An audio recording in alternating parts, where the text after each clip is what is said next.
On s'est assis, je vous cède la chair. Covid-19 oblige. Alléluia! Donc, il va y avoir des baptêmes.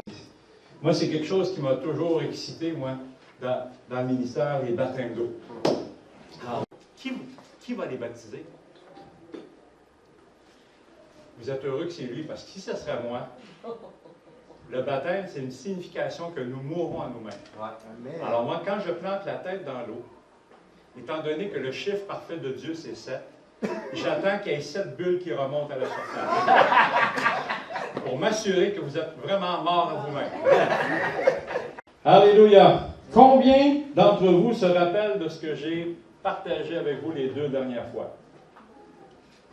Oh boy.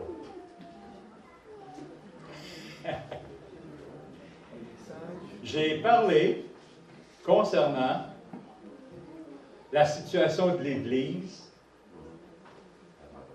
dans ce que je considère la fin des derniers temps. Selon ce qu'on peut observer, nous sommes à la fin des derniers temps. Et il y a une chose qui se produit à la fin des derniers temps par rapport à l'Église, c'est que d'un côté, dans la même Église, tu as la tendance Philadelphie, puis tu as la tendance Laodicée.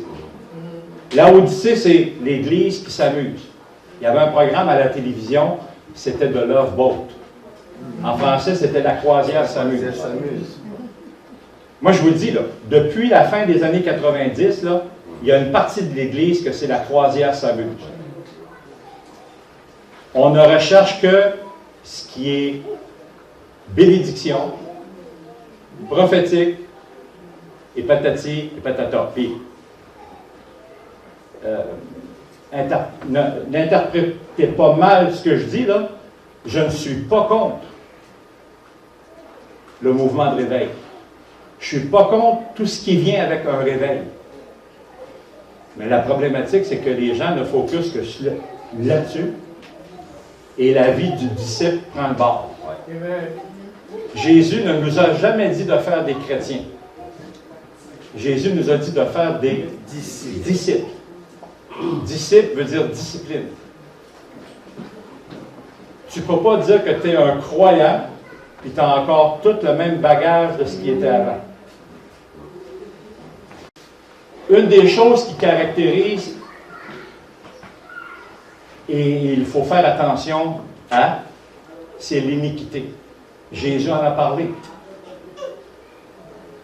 Lorsque Jésus s'adresse aux disciples, il leur dit carrément, c'est pas tous ceux qui vont avoir fait des miracles, c'est pas tous ceux qui vont avoir dit Seigneur, Seigneur, mais c'est ceux-là qui vont avoir gardé sa parole. Puis, un des signes que Jésus dit par rapport aux croyants qui vont aller dans la mauvaise direction, le problème, ça va avoir été l'iniquité dans leur cœur. L'apôtre Paul en parle, surtout dans l'épître aux Philippiens. Les ouvriers d'iniquité, les ouvriers qui ne font le ministère que pour leur propre ventre. Ce matin, autant j'ai parlé des mises en garde, autant je veux vous donner une parole d'encouragement ce matin. Dans Apocalypse chapitre 3, où on retrouve les 2 principales églises qui, pour moi, caractérisent l'Église à la fin des temps, Philadelphie et Laodicée, il y a quand même 2 versets sur lesquels que vous portiez une attention.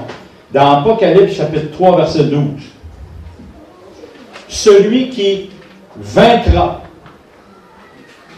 je ferai de lui une colonne dans le temple de mon Dieu, et il n'en sortira plus. J'écrirai sur lui le nom de mon Dieu et le nom de la ville de mon Dieu, de la nouvelle Jérusalem qui descend du ciel, d'auprès de mon Dieu, et mon nom nouveau. Que celui qui a des oreilles entende ce que l'Esprit dit aux églises. Celui qui vaincra. » Au verset 21, encore, le même mot revient. Celui qui vaincra. Je le ferai asseoir avec moi sur mon trône, comme moi j'ai vaincu, et je me suis assis avec mon Père sur son trône. Que celui qui a des oreilles entende ce que l'Esprit dit aux Églises. Celui qui vaincra. Alléluia. Celui qui vaincra. Et j'intitule la parole que j'apporte ce matin, Champion de Dieu. Amen.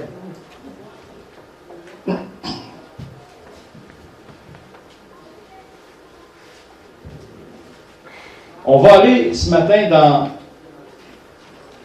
le partage que j'ai à vous faire est tiré de 1er Chroniques, chapitre 12, verset 1. Voici ceux qui se rendirent auprès de David à Tsiklag. Lorsqu'il était encore éloigné de la présence de Saül, fils de Kis, il faisait partie des vaillants hommes qui lui prêtèrent leur secours pendant la guerre. Alléluia. Des vaillants hommes, des champions. Vous avez sûrement entendu cette expression-là souvent. Hein? Salut champion. T'es un champion. Hein? Les jeunes tout croches, ils sont tout croches, mais hey, t'es un champion. Hein? Bravo champion. Hein? L'idiot qui est au volant de son auto est aussi là. Bravo champion. Hein? Les champions. Qu'est-ce qu'un champion? Selon le dictionnaire Larousse, c'est celui qui combattait pour soutenir sa cause ou celle des autres. C'est un vainqueur d'une épreuve sportive. C'est un défenseur, se faire le champion d'une cause. Un champion, c'est quelqu'un qui est gagnant. C'est pas un loser. C'est quelqu'un qui est courageux. C'est quelqu'un qui est conquérant, qui accomplit des exploits. C'est quelqu'un qui est vaillant, sans peur, qui n'est pas paresseux. On dit aussi que c'est un héros. Maintenant, qu'est-ce qui fait qu'une personne est un champion? Est-ce que c'est le talent ou l'entraînement? Vous savez, on peut avoir beaucoup de talent et jamais rien faire avec. Alors, est-ce qu'on peut se fier seulement sur le talent pour être un champion? Non. Ça prend beaucoup d'entraînement. Et moi, je crois que c'est ça ce qui manque dans l'Église aujourd'hui. Tu as des gens qui sont, on appelle ça de la chrétienté popcorn. Pouf! Ils n'étaient pas là hier, tout d'un coup, pouf, ils sont là. Puis là, on les met sur des piédestals. On les fait monter les échelons. Tu sais. Puis, ça ne dure pas longtemps. Ça prend de l'entraînement. Ça prend du courage. Ça prend de la persévérance. Il faut affronter nos paresses, il faut affronter nos difficultés, il faut persévérer, persévérer, persévérer, persévérer. Dans la Bible, il est souvent question de certains héros. Si vous allez dans Hébreux chapitre 11, chapitre 12, il y en a toute une liste de héros de la foi. Des conquérants, des gens qui ont persévéré, des gens qui ont cru, des gens qui ont fait confiance au Seigneur, des gens qui ont fait des exploits pour Dieu. Dans 2 Samuel, chapitre 23, on retrouve encore une liste des vaillants hommes qui ont accompagné David. Et on va passer rapidement ce matin. Je vais juste vous donner les grandes lignes. Puis je vais vous laisser le plaisir et le bonheur d'aller vérifier par vous-même, puisque vous êtes du nom de Béré. Hein? Puis vous allez vérifier par vous-même les caractéristiques, ce qui caractérisait ces hommes-là qui sont venus prêter main forte à David. Au verset 1, ça dit « des vaillants hommes ». Hein? C'est ce qu'on lit. Est-ce qu'il y en a qui ont des versions différentes un peu? Il faisait partie des vaillants hommes. qui prêtèrent leur secours pendant la guerre. Dans Romains chapitre 12, 11, Paul il dit « Ayez du zèle et non de la paresse. Soyez fervents d'esprit, servez le Seigneur. » Souvent, ce qui nous empêche d'avancer, souvent ce qui nous empêche et qui nous paralyse, c'est la peur. Pourtant, 1 Jean, chapitre 4, verset 18 dit « L'amour parfait bannit la crainte. » Moi, j'ai eu un beau-frère à un moment donné, là. Je dis à un moment donné parce que il est parti. Lui, son problème, tu parlais de n'importe quoi, puis à un moment donné, ça me fatiguait. J'ai pas le choix. N'importe quoi. Ce gars-là, là, il n'avait jamais le choix. J'ai pas le choix. Hey, c'est-tu fatigant du monde? J'ai pas le choix. Hey, t'as le choix? T'as le choix d'avancer ou t'as le choix de reculer? Puis il y avait la peur d'avoir peur. Quelqu'un qui a peur, je vous ai dit tantôt que moi, je n'aimais pas trop ça, les reptiles. Mais tu sais, la peur d'avoir peur, ça c'est encore pire. Dans ce temps-là, tu fais quoi? Tu fais absolument rien. La peur d'avoir peur. Mais ça dit ici que c'était des vaillants hommes. Avoir de la vaillance. Vouloir. Je ne sais pas comment ça marche, mais je vais l'apprendre. Je ne sais pas où ça va nous mener, mais hey, ça va être excitant. Vous avez un homme devant vous qui a fait 3 faillites dans sa vie. Moi, j'ai toujours dit à ma femme, le jour où je vais mourir, là, s'il reste encore quelques scènes après l'enterrement pour faire une tombe, là, okay. J'ai dit, tu marqueras dessus le gars qui aimait sa femme et ses enfants, puis le gars qui a essayé au moins. Ah, c'est certain que quelqu'un qui est parfait, il ne fait rien. Ah, t'es parfait, tu fais rien. Il faut avoir comme on dit, le guts d'essayer quelque chose. La peur d'avoir peur, ça nous paralyse.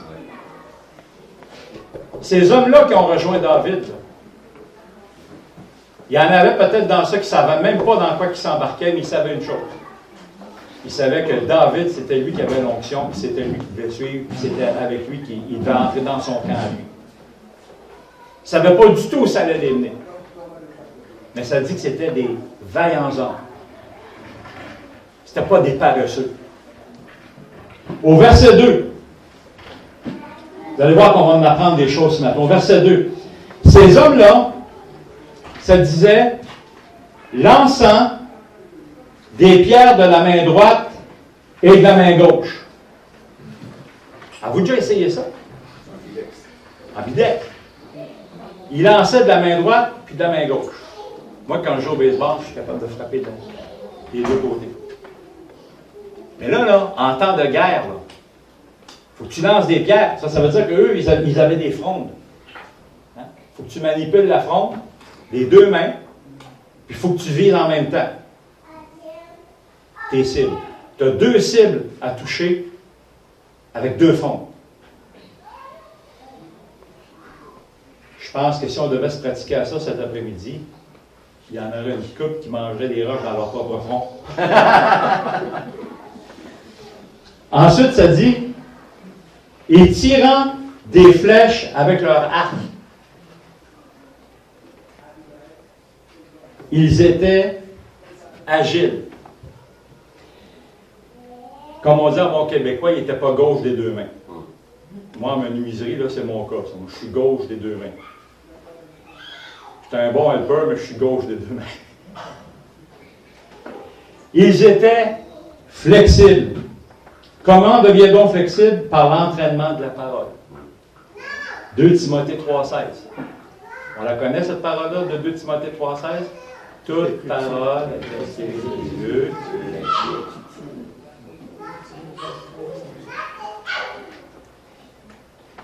Ensuite, on va au verset 8.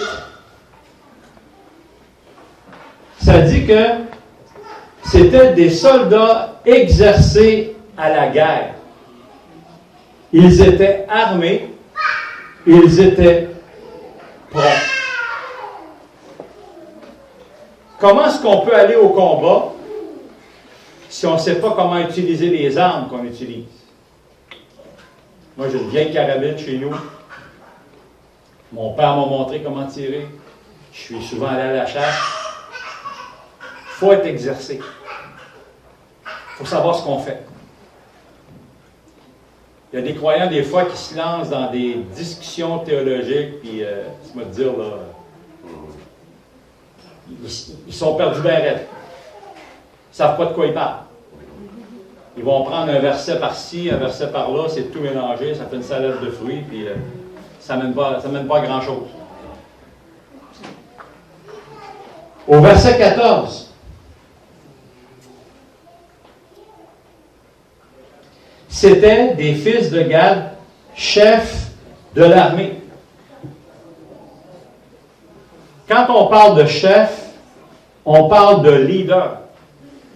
On parle de gens qui ont du caractère. L'apôtre Paul, à un moment donné, il a dit à son associé dans le ministère, il lui a dit, Marc, là, je ne le veux pas dans mon équipe. Pas de caractère. Parce que Marc les avait abandonnés à un moment donné, je ne sais pas ce qui est arrivé, là, mais ça dénote qu'il avait manqué de caractère. Plus tard, l'apôtre Paul, probablement Marc avait fait ses devoirs, puis il a réintégré l'équipe. Il faut avoir du caractère. Quand Jésus a été arrêté au jardin de Gethsémani, ils se sont tous enfuis, même qu'il y en a un qui est parti tout nu.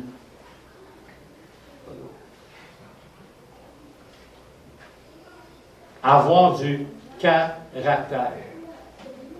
Encore là, pour avoir du caractère, il faut avoir passé les épreuves. Il faut avoir résisté, il faut avoir persisté. Il faut avoir mangé des claques, comme on dit. Au verset 15.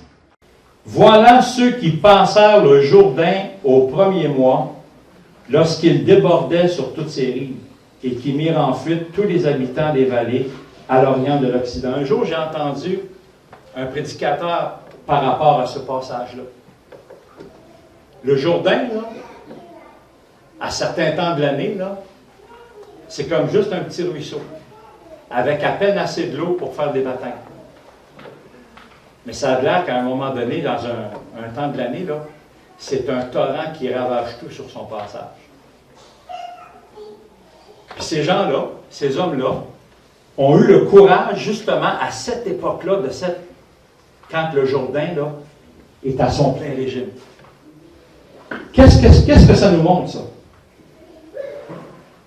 Ça nous montre qu'encore là, on a besoin d'être courageux dans des conditions pas faciles, tout en étant efficace pour accomplir l'œuvre. Mon épouse et moi, on a eu le privilège, puis on a eu, tu sais, comment je dirais ça, puis je ne veux pas le dire sans me vanter, là. Le Seigneur nous a utilisés à établir 4 assemblées au Québec. Mais on ne l'a pas toujours eu facile. Moi, je me rappelle à un moment donné, on m'avait offert un transfert. On a choisi d'aller à Victoriaville.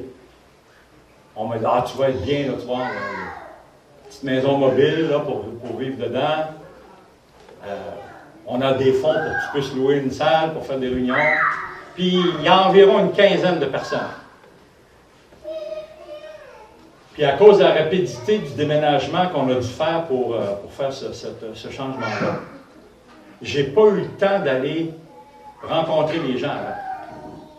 On a mis tous nos effets dans un camion. Le premier dimanche, il y avait 2 personnes dans la salle. Où sont les 13 autres? Puis il y en a un des deux, là, il était assez gêné, là, qu'aussitôt que ma femme lui parlait, il regardait à terre. Hey, ça a été comme ça pendant 6 mois. À un moment donné, j'ai appelé au bureau chef à Toronto, puis je leur ai dit, écoutez, vous m'aviez dit qu'il y avait 15 personnes à Victoriaville. J'ai dit, j'ai beau chercher d'un carton partout, en dessous des chaises, en dessous du tapis, je ne les vois pas. Là. Bon, le pasteur qui était là, lui, il faisait rapport qu'il y avait 15 personnes. Il faisait tout ça pour continuer à recevoir son chèque, je ne sais pas, mais en tout cas. Mais finalement, ça nous a pris, on a surmonté, je ne sais pas combien d'obstacles. Vous ne pouvez pas savoir, mais le Seigneur a béni. Quand on est parti de Victoriaville, il y avait 55 personnes. Puis on était tellement dans un élan qu'à cette époque-là, il y avait le pasteur Claude Favreau qui était à Drummondville, puis lui, il venait m'aider, moi j'allais leur aider, puis on avait même fait un projet de fusionner ensemble, puis finalement, nos autorités respectives nous ont interdit de le faire. Là. Moi, ils m'ont envoyé ailleurs. Je suis allé ailleurs, puis on a fondé une église à Lévis. Quand on est arrivé là, il y avait à peine 8 personnes aux réunions. Et puis, quand j'ai quitté Lévis pour occuper d'autres fonctions, on était rendu à 136 personnes. Le Seigneur nous a toujours placés dans des endroits, des situations qui n'étaient pas faciles. Mais on a persévéré, puis on a continué à forger notre caractère. Et le Seigneur a béni. Là, pourquoi, pour le moment, à Maniwaki, c'est pas ça qui arrive, je ne sais pas, ça me fatigue. Je ne vous cacherai pas que je vais souvent dans le bois pour parler au Seigneur. C'est la seule place que je peux aller crier. Sans me faire entendre. Mais on a besoin de traverser nos Jourdains. On a besoin d'être dans des situations où ce n'est pas toujours rose. Même l'apôtre Paul. Posez-vous la question, des fois, est-ce que vous auriez le courage, est-ce que vous auriez la vaillance de passer au travers de toutes les choses que l'apôtre Paul a passées? Il a été battu, laissé pour mort, malade, naufragé, s'est fait mordre par un serpent. Il a été outragé par son propre peuple. Mais combien d'églises l'apôtre Paul a établi? Quelle sorte de vie chrétienne vous espérez à? Le confort. Là, je vais dire une grossièreté. J'aime la situation du COVID. Ça permet de faire ressortir le vrai caractère des vrais croyants.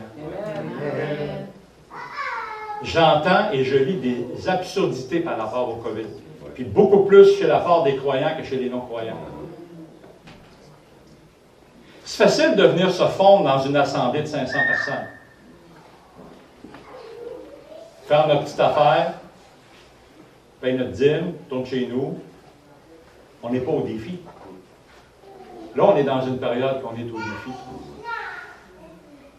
Moi, j'aimerais mieux avoir 100 cellules de 10 personnes que d'avoir une bâtisse avec une hypothèque qui me coûterait 4 000 $ par mois puis d'en avoir juste 50. Allô? J'ai rencontré, moi, dans le début des années 2000, je vous en ai déjà parlé, un pasteur qui venait de l'Argentine, Guillermo Prime. Il y avait une assemblée de 25 000 membres. Il n'y avait même pas une église. Il avait acheté des bureaux, il avait acheté un bâtiment pour les bureaux de l'église. Puis il s'en servait aussi pour une grosse garderie pour que les parents puissent aller travailler ou aller aux études. 25 000 membres. Ils se réunissaient dans les quartiers de cette ville-là. Ils louaient des salles. Dans la semaine, ça se faisait dans les maisons partout. Lui, le groupe avec qui il était, il préférait investir dans des ouvriers plutôt que dans de la brique et du mortier. Il y avait 2500 pasteurs sur son staff. 25 000 membres.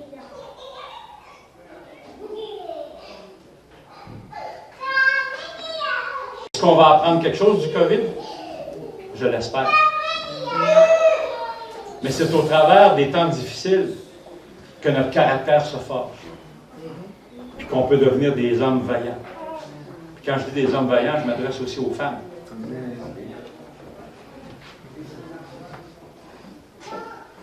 Au verset 16, une autre caractéristique.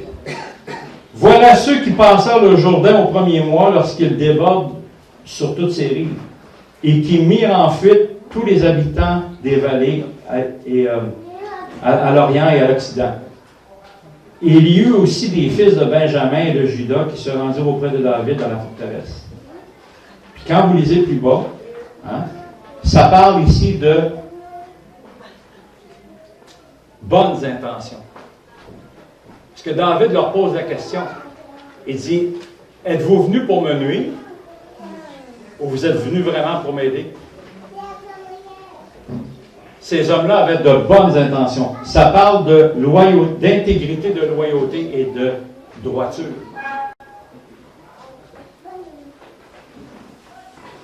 Un jour, je suis allé faire du ministère à la Guadeloupe. Il y avait une sœur qui me disait, elle me dit, ici à la Guadeloupe, on a un pattern.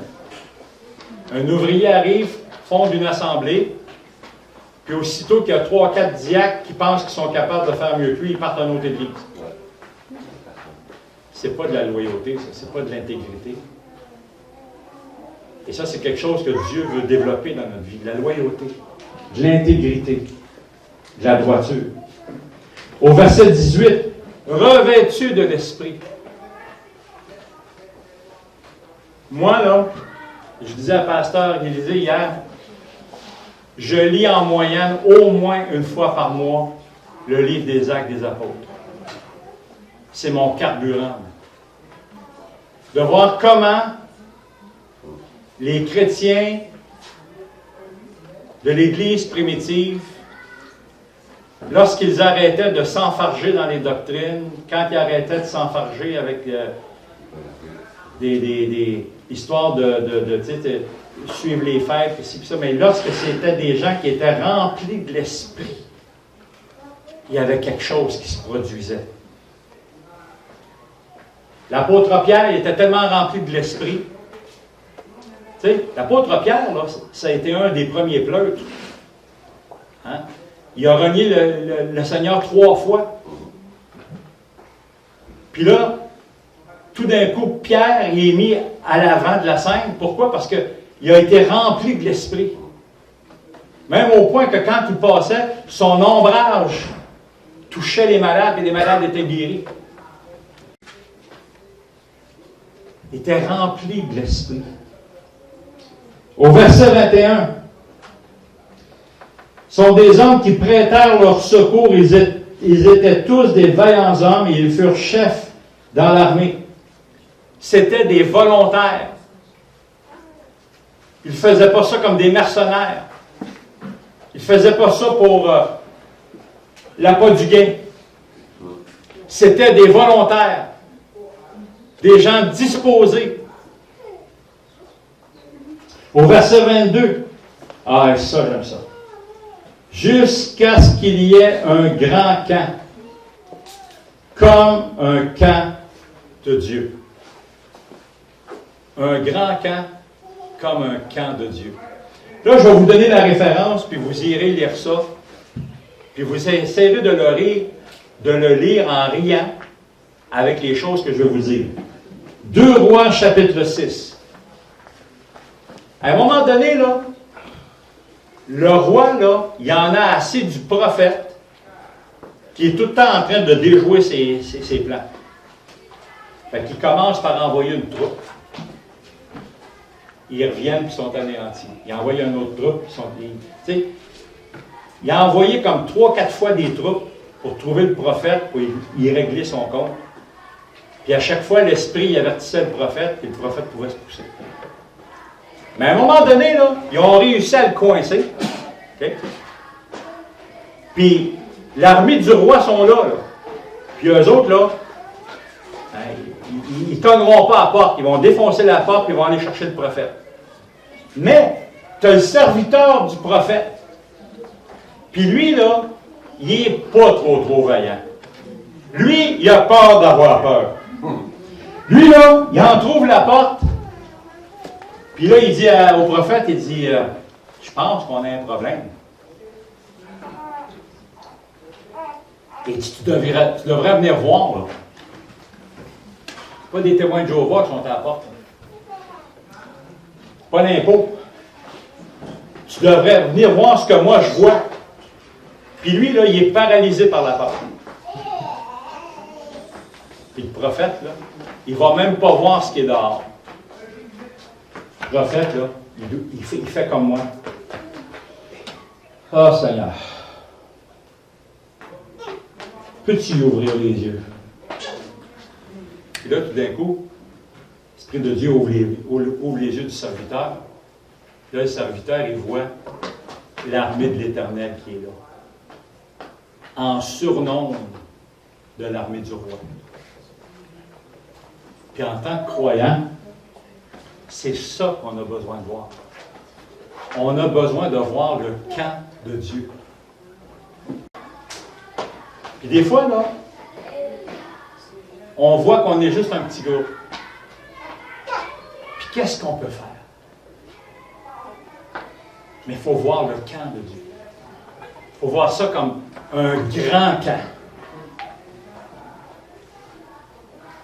Le diable était peut-être fort, mais mon papa, lui, tu ne l'as pas vu encore. Lui, il est plus fort que toi. Il y a des démons. Hey, les anges qui s'en viennent. Moi, je me rappelle, j'ai un frère que je connais, Luc Gilles,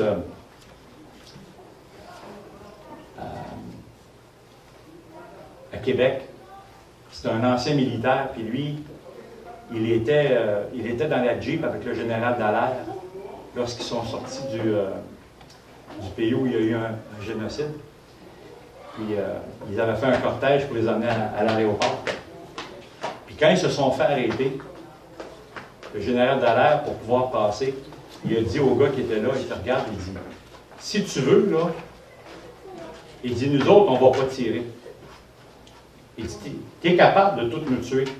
Tous nous autres, les soldats et les gens qui sont avec moi, il dit, vous êtes capables de nous tuer. Mais il dit, ceux qui s'en viennent en arrière de nous autres, là, puis là, il a pris la radio, puis il l'a mis à son plein régime, pour qu'ils puissent entendre ce qui se passait. Les Américains s'en venaient. Alors, le général Dallaire a dit à cet homme-là, il dit, regarde, il dit, tu peux nous massacrer si tu veux, mais ceux qui s'en viennent, eux autres, là, ils ne feront pas de quartier. Ça a l'air que c'est comme ça que le cortège a été capable de continuer, puis ils s'en sont sauvés. Puis c'est comme ça spirituellement. On a besoin de voir le camp. On a besoin de voir le camp de l'Éternel. L'Éternel est grand. On chante l'Éternel est grand. Est-ce qu'on le croit qu'il est vraiment grand? Alléluia. Au verset 32, c'était des gens qui savaient discerner les temps pour comprendre ce que devait faire Israël. Ça m'a toujours frappé ce verset-là. Qui savaient discerner les temps pour comprendre ce que devait faire Israël. Je fais un aparté par rapport à tout ce qui se véhicule par rapport au COVID-19. Il y a environ 3 jours de cela, j'ai reçu, vous devez souvent en recevoir autant que moi j'en reçois, là, une pièce jointe. Là, bon. Là, c'est une sœur qui m'envoie ça, là, une prophétesse de je ne sais pas trop où, là, qui en 2006, elle avait prophétisé qu'il était pour venir un fléau sur la terre et que pendant 3 jours de temps, il allait avoir 3 jours de ténèbres avant l'enlèvement.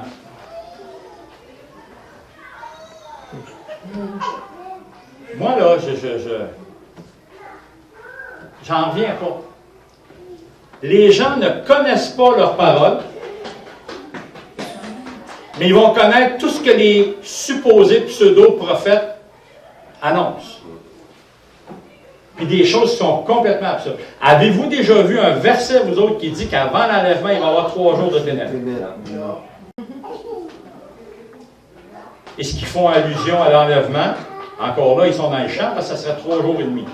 Tu sais, c'est... Il y a des croyants, ils vont croire n'importe quoi. N'importe quoi sur ce qui se dit sur les réseaux sociaux. Puis ils ne connaissent même pas leurs paroles. Mais ces gens-là qui sont venus rejoindre David, eux, ils savaient. Ils discernaient les temps pour comprendre ce que devait faire Israël. Est-ce que nous comprenons ce matin ce que l'Église doit faire dans les temps dans lesquels nous sommes? Et ça, c'est une question sérieuse à se poser ce matin. Verset 33. Ils étaient prêts à livrer bataille d'un cœur résolu. Ils ne boitaient pas des deux côtés. Le prophète, dans 1 Roi 18, 21, s'adresse au peuple d'Israël et il leur dit « Jusqu'à temps, clocherez-vous des deux côtés. Clocherez-vous des deux côtés. » C'est une cloche. Bading, bading, bading. Il faut avoir un cœur résolu. Hier, je chantais un petit refrain qu'on chantait à mon assemblée quand j'étais tout jeune. « Nous voici pour te servir. Ton joug n'est pas difficile. C'est une joie d'obéir. À ta voix, rends-nous dociles. Sous l'étendard de la croix, aux ordres de l'Éternel, nous sommes les héritiers du ciel. » Avoir un cœur qui est résolu. On s'engage pour le Seigneur. Au verset 38, ils étaient prêts à combattre en sincérité de cœur. Ils étaient tous unanimes. Ils étaient ensemble. Savez-vous, c'est quoi ma devise préférée, moi? L'union fait la force, puis les poings font des bosses. Quand le corps de Christ est ensemble, je ne suis pas tout seul à me battre. J'ai mon frère, j'ai ma soeur. Il y en a un en avant, il y en a un en arrière, il y en a un à ses côtés, puis il y en a un dans mes jambes pour m'enfarger. Mais tu sais, l'unité, d'être d'un seul cœur, un seul esprit. Il y en a, là, ils vont lâcher l'Église pour des niaiseries. Là encore, là, ça démontre, ça démontre, pas ça dénonce, mais ça démontre le caractère du croyant. Le pasteur, il ne m'a pas dit bonjour un matin. La femme du pasteur, un matin, le diacre un tel, il était dessus, avec lui. Tu sais, la moindre petite chose. Et je pense que s'il y a une chose dans le caractère du croyant que le Seigneur veut dealer avec, là, c'est l'histoire d'être soupe au lait, d'être vexé. Puis s'il y a une chose avec laquelle l'ennemi vient chercher le croyant, c'est l'histoire d'être toujours vexé. Vexé pour tout puis rien. Hey, si le pasteur ne m'a pas dit bonjour un matin, ça se pourrait-tu qu'il y a des préoccupations?